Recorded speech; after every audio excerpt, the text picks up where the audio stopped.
Hi. Imagine you're driving along in your car. All of a sudden a young boy runs in front of your car chasing his soccer ball. You quickly apply your brakes, screech to a halt.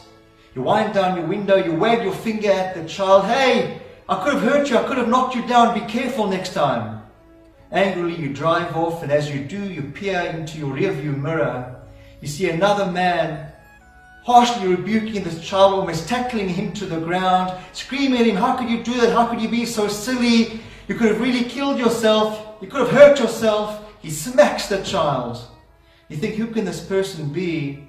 Obviously it's a child's father.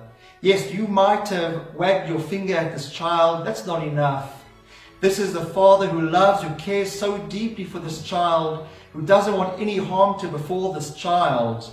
He wants the child to learn a lesson, even if that means that he must smack the child. He wants to keep this child out of harm. He loves this child so deeply.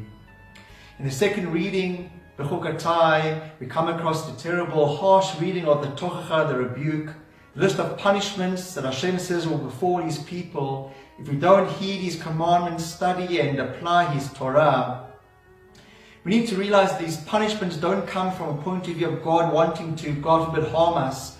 God only loves us, like that father who's rebuking his child and smacks him out of a deep love. So too Hashem sometimes has to give us a wake-up call. He loves us so deeply, He wants to prevent us from coming to even greater harm, even greater peril. At times He has to give us that clap, He has to give us that punishment, not because He wants to harm us.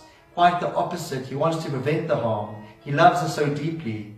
We should never think in those dark moments of life that Hashem has forsaken us. Even in this Parshas that speaks of the terrible punishments, God says, even in those dark moments, even in the exile, I'm there with you at all times. Let's realize that God is that loving, merciful Father. But let's do our best to try and make sure we listen to our Father, that He doesn't have to rebuke us. Please God, we should only know of Hashem's blessings and revealed goodness. Wishing you and yours a wonderful Shabbos.